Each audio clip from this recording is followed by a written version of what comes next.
Hello दोस्तों, एक बार फिर से स्वागत है आपका मेरे इस चैनल गोसी गेस्ट प्रोडक्शन पे। ठीक है, तो फिलहाल मैं अभी इस वक्त जो हूँ बात करूँगा फ्लटर शो में जो मैंने सीरीज़ बनाई है, मैं धीरे धीरे आगे बढ़ाऊँगा उसे। ठीक है, एक हफ्ते में 3 वीडियो डालूँगा। ठीक है, क्योंकि मुझे काम भी, मेरे एग्ज़ाम्स भी चलते हैं। तो चैनल को लाइक करो और सब्सक्राइब भी करो। ठीक है, ताकि मैं और वीडियोस लेके आऊँ, ताकि आप तक नोटिफिकेशन पहुँचती रहे। साथ में मैं कुछ इंपॉर्टेंट कॉन्सेप्ट अभी बता के जाऊँगा। सबसे पहले तो पैरामीटर। तो पैरामीटर प्रोग्रामिंग के अंदर पैरामीटर तो होता है जो हम फंक्शंस के अंदर पास करते हैं। ठीक है, लेकिन यहाँ पे फ्लटर शो के अंदर जो पैरामीटर है उसका मतलब होता है इन्फॉर्मेशन को एक पेज से दूसरे पेज के अंदर पास करना। ठीक है, तो जब भी हमें इन्फॉर्मेशन एक पेज से दूसरे पेज के अंदर पास करनी है, जब हम ऐप बना रहे हैं, हम मान लो हमने 2 पेज बना रखे हैं, पेज ए और पेज बी, और हम एक इन्फॉर्मेशन पेज ए से पेज बी पे पास कर रहे हैं। ठीक है, मान लो पेज ए में यूज़र फॉर्म भरेगा और पेज बी में उसे वो फॉर्म जो उसने डेटा भरा था फॉर्म में पेज ए में, उसे वो पेज बी में दिखेगा। तो इसके लिए हम पैरामीटर्स का यूज़ करते हैं। पैरामीटर्स का इस्तेमाल एक पेज से दूसरे पेज में डेटा ट्रांसफ़र करने के लिए होता है। ठीक है, जो पेज डेटा रिसीव करेगा वहाँ पे पैरामीटर बनाए जाते हैं। पैरामीटर वहाँ पे बनाए जाते हैं जो पेज डेटा रिसीव करेगा, यानी पेज ए। पेज बी में जो है पैरामीटर बनेंगे और पेज ए जो है पास करेगा। ठीक है, ऐसा नहीं होता कि पेज ए में पैरामीटर बनेंगे और पेज ए जो है वो उसे पास करेगा, पेज बी में नहीं। पैरामीटर जो पेज रिसीव करता है पैरामीटर को, उसके अंदर पैरामीटर बनाए जाते हैं। ठीक है, और पास कौन करता है? पास करता है जो पेज डेटा पास कर रहा है वही पैरामीटर पास करता है। ठीक है, तो फिर पैरामीटर होते क्या है? पैरामीटर कोई भी एक डेटा हो सकता है जिसे हम पास करना चाहते हैं। ठीक है, लेकिन जो भी पेज पैरामीटर रिसीव करेगा वहाँ पे हमें पैरामीटर बनाने पड़ते हैं, मतलब डिफाइन करने पड़ते हैं कि ठीक है हमें इतने इतने पैरामीटर चाहिए। तो हम पेज ए से किसी भी चीज़ को पैरामीटर बना के पेज बी में भेज सकते हैं, लेकिन उससे पहले हमें पेज बी के अंदर पैरामीटर को डिफाइन करना पड़ेगा और साथ ही साथ पैरामीटर के टाइप भी डिफाइन करने पड़ेंगे। ठीक है, तो पैरामीटर को एक तरह का रैपर समझ लो जो कि डेटा को एक पेज से दूसरे पेज में पास ऑन करता है। ठीक है, वो डेटा कोई सा भी हो सकता है। वो डेटा एक इमेज हो सकती है, डेटा एक टेक्स्ट हो सकता है, स्ट्रिंग, वो डेटा एक नंबर हो सकता है, वो डेटा एक डॉक्यूमेंट का रेफरेंस हो सकता है, वो कुछ भी हो सकता है, वो बूलियन भी हो सकता है। ठीक है, वो इमेज का यूआरएल भी हो सकता है, कुछ भी हो सकता है।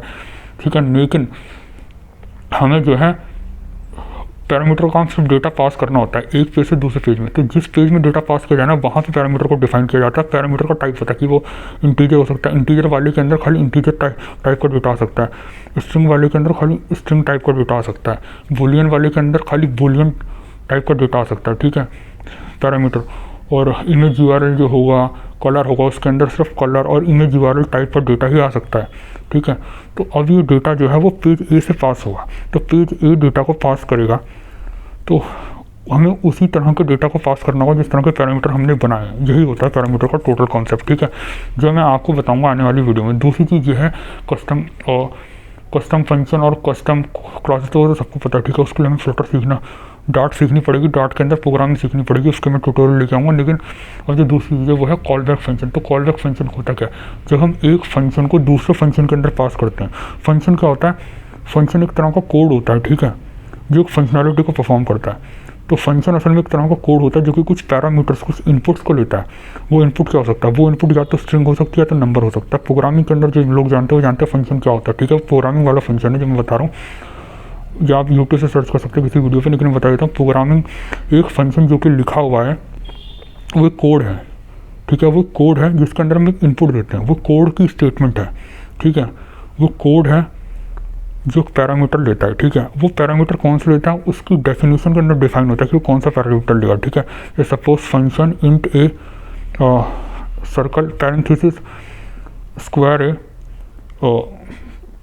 पैरेंथेसिस जो सर्कल वाले ब्रैकेट्स होते हैं। ठीक है, int a dot int v comma int v, और फिर पैरेंथेसिस वो कर्ली ब्रैकेट्स आएंगे, फिर कर्ली ब्रैकेट्स के अंदर रिटर्न ए प्लस बी। ठीक है, तो ये यहाँ पे ए और बी दो तरह के इनपुट ले रहा है। तो फंक्शन एक ऐसा कोड स्टेटमेंट होता है जो कि इनपुट लेता है और एक आउटपुट देता है, जो कि इनपुट लेता है और आउटपुट देता है। फंक्शन एक तरह का कोड होता है।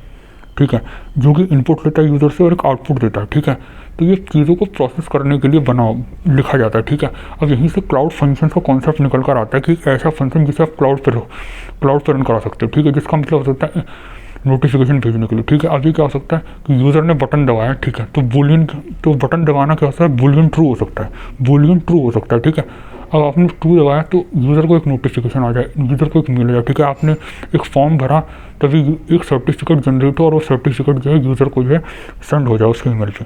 तो ये सब चीज़ें क्लाउड फंक्शन का काम होता है। SMS भेजना, OTP भेजना, ईमेल भेजना, ठीक है, रिमाइंडर भेजना, ये सब काम क्लाउड फंक्शन का होता है। लेकिन मैंने बात करी थी अभी कॉल बैक फंक्शन की, ठीक है। तो क्लाउड फंक्शन कॉन्सेप्ट यही फंक्शन से निकल के आता है, पर वो ऐसा फंक्शन है जो क्लाउड पर चल रहा है, वो आपके ऐप के अंदर नहीं लिखा हुआ।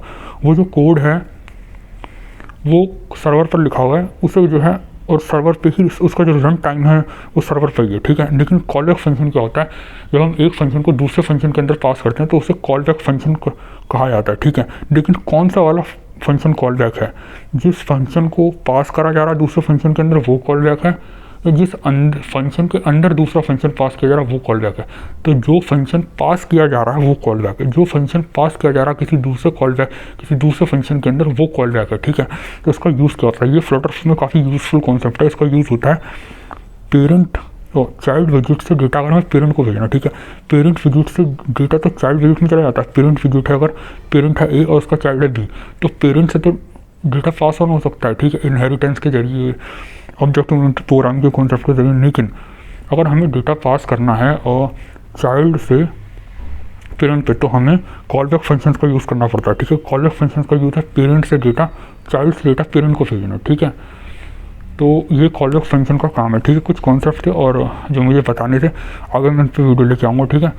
और कॉल बैक फंक्शन का काम जो होता है कि जैसे मैंने एक कंपोनेंट बनाया, उस कंपोनेंट से मुझे डेटा पेज में पास ऑन करना है, तो उसका भी यूज़ होता है कॉल बैक फंक्शन है। वही पेरेंट चाइल्ड रिलेशनशिप, चाइल्ड से जो है मुझे डेटा जो है वो पास ऑन करना है पेरेंट में, ठीक है। तो फिलहाल इस वीडियो के लिए इतना ही, ठीक है। मैं जल्दी वो ट्यूटोरियल लेके आऊँगा, ठीक है। तो तब तक के लिए वीडियो को लाइक करना, चैनल को सब्सक्राइब करना। Thank you.